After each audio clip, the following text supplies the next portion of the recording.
Hello students, आज हम my SQL की कमांड्स की रिवीजन करेंगे। किस तरीके से एसक्यूएल के अंदर डाटाबेस क्रिएट की जाती है, कैसे टेबल बनाई जाती है, कैसे उसके अंदर वैल्यूज़ डाली जाती हैं और कैसे क्वेरी के द्वारा उनमें से वैल्यूज़ को निकाला जाता है, एक्सेस किया जाता है। तो ध्यान दीजिएगा, जब भी हमें first of all my SQL के अंदर काम करना है तो ऐसा करने के लिए पहली चीज़ जो हमें बनानी होती है दैट इज़ डाटाबेस। ऐसा करने के लिए हमारे पास जो कमांड है that is create database and database का नाम। फॉर एन एग्ज़ाम्पल हम यहाँ नाम देते हैं XYZ। ध्यान दीजिएगा, कभी भी किसी जो आप कमांड को दे रहे हैं उसे टर्मिनेट करने के लिए सेमीकोलन लगाना ज़रूरी है। तो this is your command create database XYZ। Enter का बटन दबाया, आपका मैसेज आ गया query okay, 1 row created affected and आपकी यह डाटाबेस क्रिएट हो गई है। अब यदि आप इस डाटाबेस को यूज़ करना चाहते हैं तो ऐसा करने के लिए आपको कमांड देनी होगी use name of the database. हमारे केस में हमारी डाटाबेस का नाम क्या है XYZ, तो हम देंगे यूज़ XYZ। देखिए, जैसे ही हमने ये कमांड दी तो यहाँ पर लिखा आ गया डाटाबेस चेंज। इस मीन्स अब हमारी डाटाबेस XYZ के यूज़ के लिए बदल गई है। अब हम XYZ को यूज़ कर सकते हैं। अगर हम इसके अंदर देखना चाहते हैं कि कौन कौन सी टेबल्स बनी हुई है तो हमारे पास कमांड है शो टेबल्स। एक चीज़ का ध्यान दीजिएगा, जैसे कि मैंने पहली लाइन के अंदर कमांड दी तो वह स्मॉल लेटर्स में थी और बाद में जो मैंने कमांड दी वो कैपिटल लेटर्स में है। तो ये केस सेंसिटिव नहीं है माई एसक्यूएल। आप चाहें तो बड़े अक्षरों में, आप चाहें तो छोटे अक्षरों में, किसी भी तरीके से कमांड को दे सकते हैं या दोनों में भी मिक्स करके कमांड दी जा सकती है। अभी देखिए, मैंने जब ये कमांड चलाई शो टेबल्स तो यहाँ पर मैसेज आता है एम्प्टी सेट। दैट मीन्स अभी तक कोई टेबल नहीं बनी है। और इसका कारण क्या है? इसका कारण है कि अभी अभी हमने डाटाबेस यहाँ पर क्रिएट की है, इसके अंदर अभी कोई भी टेबल नहीं बनाई गई है। अब मैंने ऑलरेडी इसके अंदर एक डाटाबेस बना रखी है जिसका नाम है ABC। तो हम बजाय कि XYZ को यूज़ करने के ABC को यूज़ करेंगे क्योंकि उसमें कुछ काम ऑलरेडी बना हुआ है। फॉर एन एग्ज़ाम्पल मैंने किया use ABC semicolon, enter. Again message आया डाटाबेस चेंज। दैट मीन्स अब ABC एक्टिव हो गई है। अब चेक करते हैं कि भाई इसके अंदर कौन सी टेबल्स बनी हुई है। तो ऐसा करने के लिए आपके पास कमांड है शो टेबल्स। तो हमने शो टेबल्स किया। आप नोटिस कीजिए टेबल्स इन ABC दो नाम दिखा रहा है, एक का नाम A और दूसरे का नाम EMP। तो ये दो टेबल्स इसमें ऑलरेडी मौजूद हैं। तो ध्यान दें, जब भी कभी आपने माई एसक्यूएल के अंदर काम करना है तो first of all database create करनी है। जैसे कि इस कमांड के द्वारा मैंने यहाँ पर इसको बनाया है क्रिएट डाटाबेस XYZ।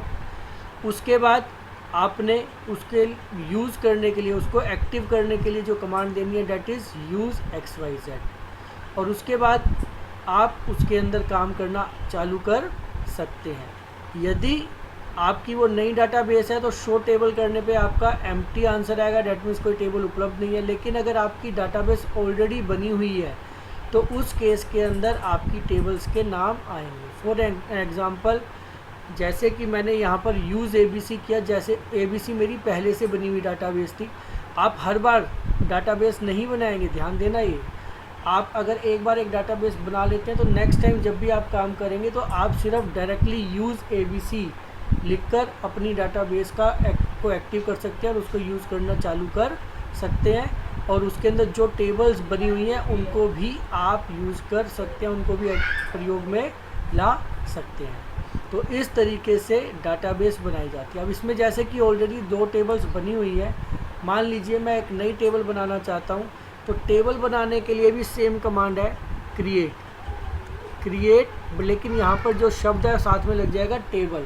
तो आपकी जो कमांड होगी क्रिएट टेबल, साथ में जिस नाम से आप टेबल बनाना चाहते हैं। फॉर एन एग्ज़ाम्पल मैं यहाँ पर एक टेबल बना रहा हूँ डाटा, जिसको कि हम यूज़ करेंगे। तो क्रिएट टेबल डाटा, इसके बाद राउंड ब्रैकेट स्टार्ट। आप चाहें तो इसी लाइन में, चाहें तो नेक्स्ट लाइन के अंदर भी इसे कर सकते हैं। देन आपकी जो आपने फील्ड बनानी है उनका नाम देना है आपको। फॉर एन एग्ज़ाम्पल मेरी फील्ड का नाम है रोल नंबर, तो मैंने यह नाम दे दिया। आप इसको कैपिटल में देना चाहें तो कैपिटल में, स्मॉल में देना चाहें तो स्मॉल में दे सकते हैं। रोल नंबर स्पेस इसकी टाइप, किस टाइप का आप यह बनाना चाहते हैं, तो ये मैंने दिया यहाँ पर इंटीजर। एक चीज़ का ध्यान दीजिएगा, स्पेलिंग शुड बी करेक्ट। अगर स्पेलिंग गलत हो जाएगी तो उस केस में आपकी कमांड एग्जीक्यूट नहीं करेगी। तो ध्यान देना है, स्पेलिंग्स जो भी आप दें वो सही दें। इसके बाद एंटर का बटन दबाया, आप नेक्स्ट लाइन पे आ गए। अभी हमने सेमीकोलन नहीं दबाया, इसलिए हमारी कमांड एंड नहीं हुई है। इसके बाद हम नेक्स्ट फील्ड का नाम देते हैं, जिसका नाम है नेम स्पेस, उसकी डाटा टाइप देनी है। फॉर एग्ज़ाम्पल हमने दे दिया कैट 20। यूजली हमारा नाम 20 अक्षरों में आ जाता है, तो हमने यह दे दिया। इसके बाद एंटर दबाया। नेक्स्ट फील्ड का नाम है हमारी, मान लीजिए मार्क्स, तो हमने फील्ड का नाम दिया। हम इसके अंदर जो वैल्यू स्टोर करना चाहते हैं वो क्या है, फ्लोट, डेसिमल में भी, क्योंकि कई बार नंबर्स होते हैं। तो हमने यहाँ पर डेसिमल की स्टोर करने के लिए फ्लोट वैल्यू दे दी। नेक्स्ट फील्ड मान लीजिए हम बनाना चाहते हैं ग्रेड, तो हमने ग्रेड एक फील्ड बनाई, स्पेस देकर उसकी डाटा टाइप बताएंगे कि किस डाटा टाइप के अंदर आप उसे, किस डाटा टाइप से आप स्टोर करना चाहते हैं। तो ध्यान दीजिए कैर 2, इसका मतलब है मैक्सिमम 2 कैरेक्टर स्टोर करेगा। कैर 20 अगर देते हैं तो इसका मतलब है मैक्सिमम 20 कैरेक्टर स्टोर करेगा। इंटीजर देते हैं तो इसका मतलब इंटीजर वैल्यू स्टोर करेगा, 1 2 3 4 इस तरीके की। फिर कोमा देते हैं, एंटर दबाते हैं। मान लीजिए लास्ट हमने फील्ड बनानी है जिसका नाम है सेक्शन, बच्चा किस सेक्शन में पढ़ता है। इसके लिए हमने जो डाटा टाइप दी that is char 1, that means maximum 1 अक्षर के यही स्टोर करेगा, 1 से ज़्यादा अक्षर स्टोर नहीं करेगा। तो इस तरीके से ये हमने टेबल बना दी। अगेन एक ब्रैकेट लगाकर सेमीकोलन लगाएंगे और एंटर का बटन दबाएंगे तो हमारी टेबल क्रिएट हो जाएगी। देखिए मैसेज आया क्वेरी ओके, 0 रोज़ अफेक्टेड, और इस तरीके से ये आपकी क्वेरी रन कर गई है। क्वेरी ओके का मतलब क्वेरी आपकी जो भी आपने कमांड चलाई है वो रन कर गई है। अब आपकी टेबल क्रिएट हो चुकी है। तो this is your command to create table. ध्यान दें, दोबारा से इसको पढ़ लें, हो सके तो इसको आपके पास कंप्यूटर हो तो बनाकर भी अवश्य देखें। अभी सिर्फ टेबल बनी है। अगर मैं यहाँ पर इसके रिकॉर्ड्स को देखना चाहता हूँ तो इसके लिए अगर आपको याद हो तो हमारी कमांड होती है सेलेक्ट स्टार फ्रॉम टेबल का नाम। हमारे केस में हमारी टेबल का नाम क्या है, डाटा, तो मैंने लिखा सेलेक्ट स्टार फ्रॉम डाटा।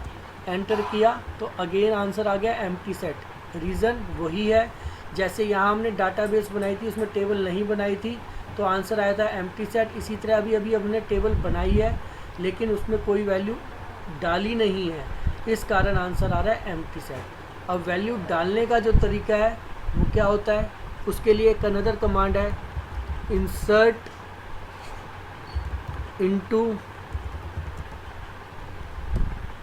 जो भी आपकी टेबल का नाम है। फॉर एन एग्जांपल आपकी टेबल का नाम है डाटा, तो insert into data values bracket start.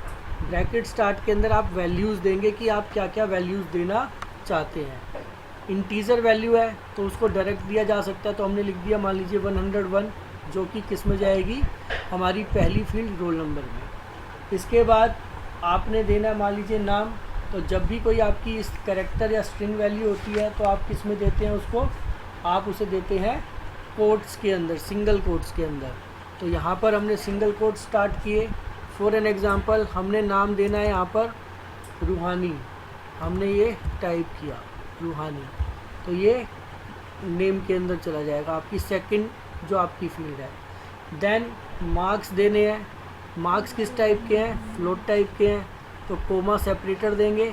Plus में मार्क्स जो भी हम देना चाहते हैं वो डायरेक्टली टाइप कर देंगे, क्योंकि फ्लोट टाइप है तो उसको कोट्स में देने की ज़रूरत नहीं है।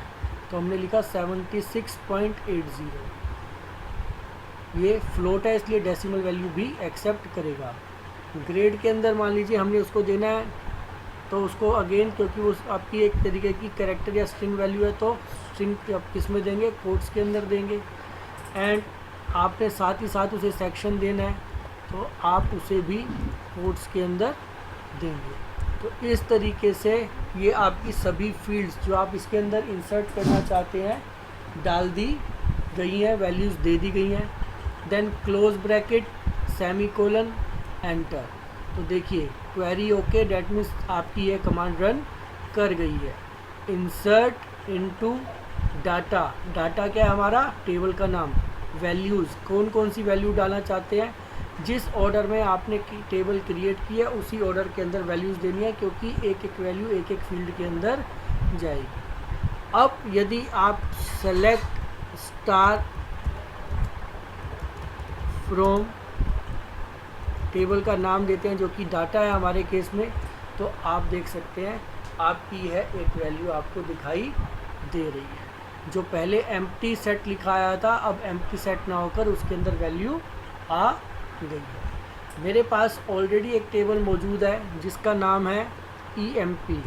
तो मैं आपको उसके अंदर कुछ रिकॉर्ड्स है जिसको दिखाता हूँ यहाँ पर। Select star from EMP, enter करता हूँ तो देख सकते हैं इसके अंदर पहले से ही 4 या 5 रिकॉर्ड्स डले हुए हैं। फील्ड्स थोड़ी डिफर है। यहाँ पे जो फील्ड्स हैं ई कोड, ई नेम, सेक्स, ग्रेड और ग्रोस। ग्रोस मान लीजिए आप सैलरी है उसकी, ग्रेड मतलब किस रैंक पे वो काम करता है, सेक्स मेल या फीमेल है, नाम ई नेम के अंदर, और उसका कोई अगर एम्प्लॉई कोड है तो ई कोड उसको नाम दिया गया है। तो इस तरीके से अगर हम चाहें तो वैल्यूज़ को इंसर्ट कर सकते हैं। ध्यान दीजिएगा पहले डाटाबेस क्रिएट होगी, फिर टेबल क्रिएट होगी, टेबल क्रिएट होने के बाद उसके अंदर वैल्यूज़ डाली जाएंगी। इसके बाद ही आप किसी भी प्रकार का काम कर सकते हैं। जब तक आपकी टेबल क्रिएट नहीं होगी तब तक आप कोई भी क्वेरी रन नहीं कर सकते। क्वेरी जो कि सबसे इम्पॉर्टेंट पार्ट है SQL या MySQL का, जिसके द्वारा आप जानकारी को सर्च करते हैं, ढूंढते हैं। अब अगर जैसे कि मान लीजिए हमने वैसे तो यहाँ पर ये कमांड दी ही है, सेलेक्ट स्टार फ्रॉम EMP। तो ये आपका EMP का मतलब एम्प्लॉई टेबल के सभी, जब आप स्टार लगाते हैं तो इसका मतलब है जितने भी रिकॉर्ड हैं, 2 हैं, 4 हैं, 10 है, 20 है, 50 है, सबको दिखाया जाए। तो 4 रिकॉर्ड हमारी टेबल में तो चारों रिकॉर्ड्स को दिखा रहा है। तो this is your first query, select star from table name. It means जो भी टेबल के अंदर जानकारी है उन सब को एक साथ देखने के लिए इस कमांड का यूज़ किया जाता है। अब हम सेलेक्टिव कमांड भी यूज़ कर सकते हैं, सिलेक्शन बेस पे भी हम यूज़ कर सकते हैं।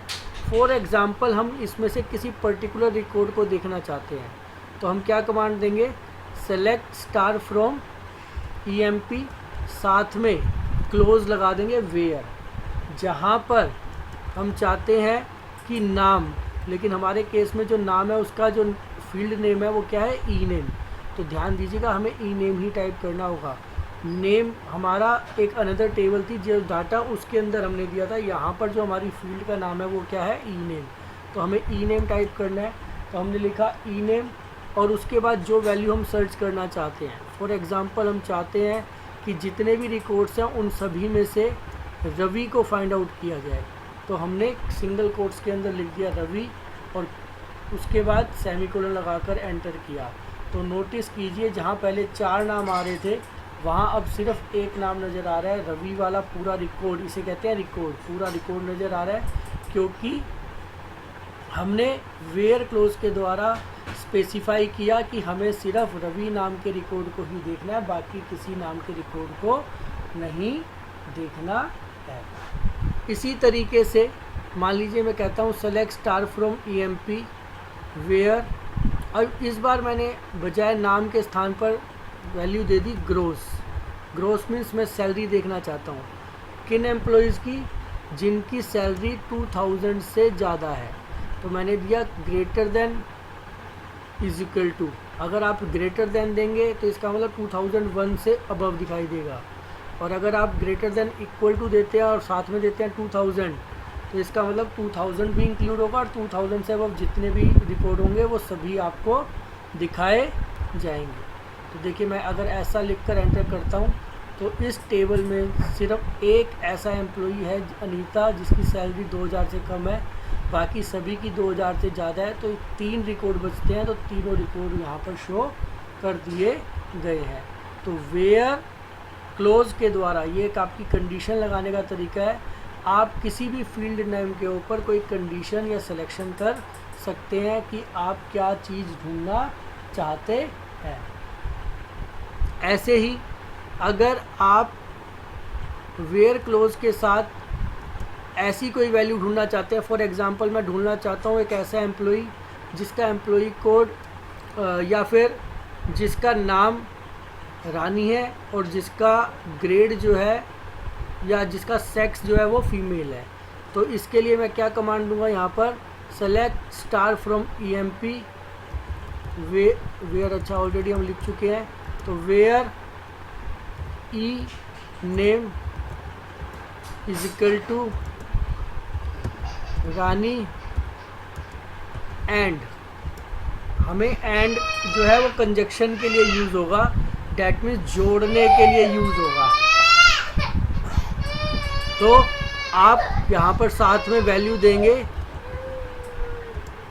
Sex is equal to female, that means Rani जो कि फीमेल है उसको सर्च किया जाए। ये एक भी हो सकता है रिकॉर्ड, एक से ज़्यादा भी हो सकते हैं। अगर एक होगा तो एक शो करेगा, अगर एक से ज़्यादा होंगे तो एक से ज़्यादा शो करेगा। तो हमारी टेबल में जैसा कि आप देख पा रहे होंगे सिर्फ एक सिंगल रिकॉर्ड था जिसका इसने सर्च करके यहाँ पर दिखा दिया है, जिसका नाम रानी है और जो फीमेल है। तो इस तरीके से एक से अधिक आप जो क्लोज हैं उसे लगाने के लिए AND एंड ऑपरेटर का यूज़ कर सकते हैं। ऐसे ही आप चाहें तो और ऑपरेटर का भी यूज़ किया जा सकता है किसी पर्टिकुलर फील्ड के ऊपर। Select star from EMP where E name is equal to, मान लीजिए या तो हमारे एम्प्लॉय का नाम है अनीता तो भी शो किया जाए, और या फिर हमारे एम्प्लॉय का नाम है अजय तो भी शो किया जाए। मीन्स इन दो में से कोई भी यदि नाम है तो वो शो किया जाए, दोनों है तो दोनों को शो किया जाए, एक है तो एक को शो किया जाए। तो जैसे ही हम इस कमांड को चलाते हैं तो देख सकते हैं आप दोनों एम्प्लॉई को शो किया जा रहा है। तो अगर हमारे रिकॉर्ड्स ज़्यादा होते तो ज़्यादा रिकॉर्ड शो कर देता, और अगर एक है तो एक को ही शो कर रहा है।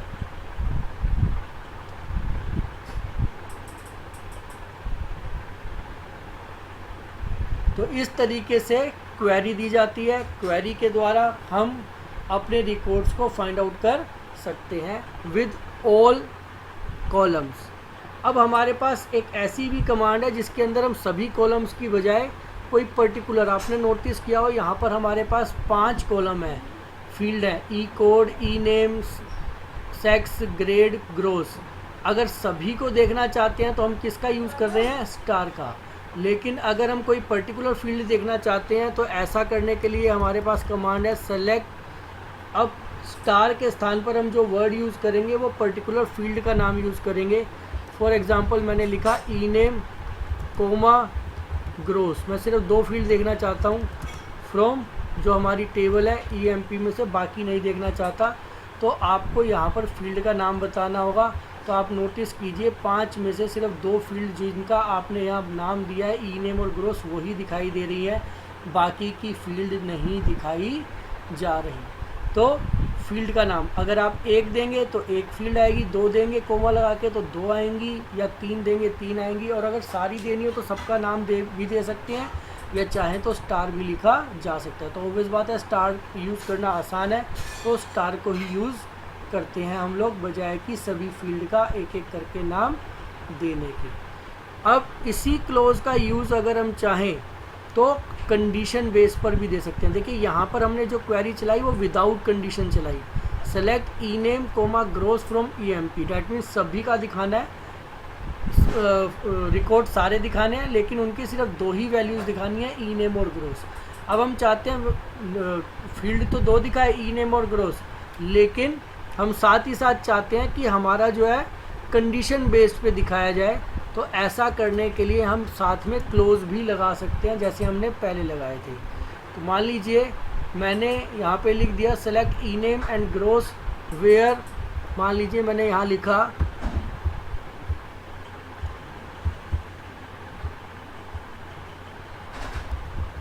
Sex is equal to male, that means उन एम्प्लॉयज़ का नाम और ग्रोस सैलरी दिखाई जाए जो मेल हैं, बाकी के ना दिखाए जाए। तो अगर मैंने ये क्लोज लगा दिया तो ऐसा करने पे आप नोटिस कीजिए पूरी टेबल में से जो आपके मेल हैं सिर्फ उन्हीं को दिखाया जा रहा है। अगर देखिए मैं इसको थोड़ा ऊपर करूँ तो हमारी पूरी टेबल भी आ जाएगी, ऊपर जा चुकी है। जो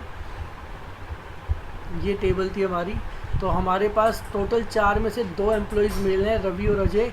तो आप देख सकते हैं यहाँ पर रवि और अजय 2 ही एम्प्लॉय का नाम और उनकी ही ग्रोस सैलरी दिखाई जा रही है, बाकी की जानकारी नहीं दिखाई जा रही है।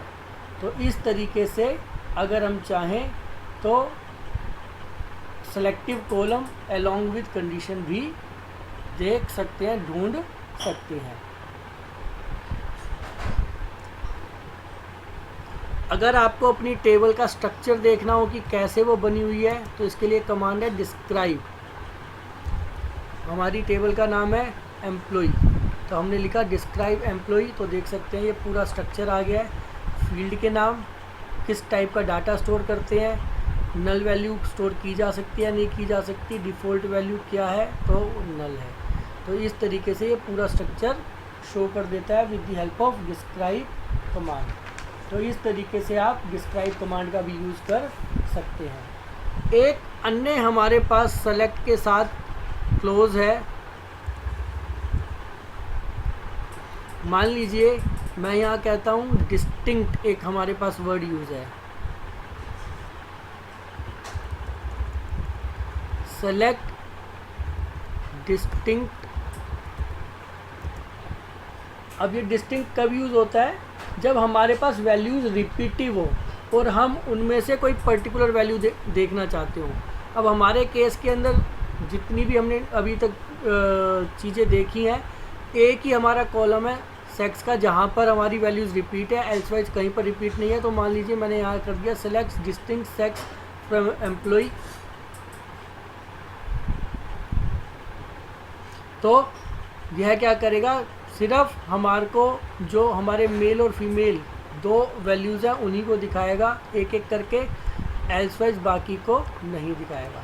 तो नोटिस कीजिए जो डिस्टिंक्ट वैल्यूज़ है पूरी टेबल में, अगर एक से ज़्यादा है तो जितनी भी हैं डिस्टिंक्ट वैल्यूज़ हैं सिर्फ वही शो की जाएंगी, बाकी की वैल्यू शो नहीं की जाएंगी। यहीं पर हमारे पास एक अन्य कीवर्ड आता है यहाँ पर जिसका नाम है ऑल।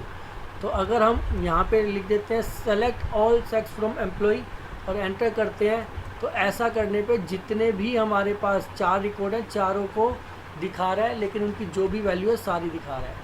अगर हम इसकी बजाय पर सिर्फ करते हैं यहाँ पर सेलेक्ट स्टार फ्रॉम, ऑल के स्थान पर सेलेक्ट स्टार कर देते, या सिर्फ करते सेलेक्ट सेक्स फ्रॉम EMP, तो भी ये सेम काम करेगा। डैट मीन्स ऑल लगाएं या ना लगाएं वो आपकी मर्जी है। ऑल का मीन्स सभी जो भी वैल्यू है उस पर्टिकुलर फील्ड में दिखाई जाए, और अगर आप ऑल वर्ड यूज़ नहीं भी करते तो भी वो सभी वैल्यूज़ दिखाएगा। तो ये कुछ कमांड है जो हमने आज रिवाइज़ की MySQL के अंदर, जिसके अंदर आपको डाटाबेस को क्रिएट करना और उसके अंदर टेबल बनाना, वैल्यूज़ डालना और वैल्यूज़ के ऊपर क्वेरी कैसे रन की जा सकती है वो समझाया गया। उम्मीद करता हूँ कि ये सभी चीज़ें आपको अच्छे से समझ में आ गई होंगी। अगर कहीं कोई परेशानी आती है तो आप वीडियो को बार बार भी देख सकते हैं, और अगर फिर भी कोई परेशानी आती है तो हम नेक्स्ट वीक से या आगे जो भी क्लास लेंगे गूगल मीट पर उसके अंदर भी अपनी क्वेरी पूछ सकते हैं, या फ़ोन करके भी पूछ सकते हैं, या मैसेज भी कर सकते हैं। धन्यवाद।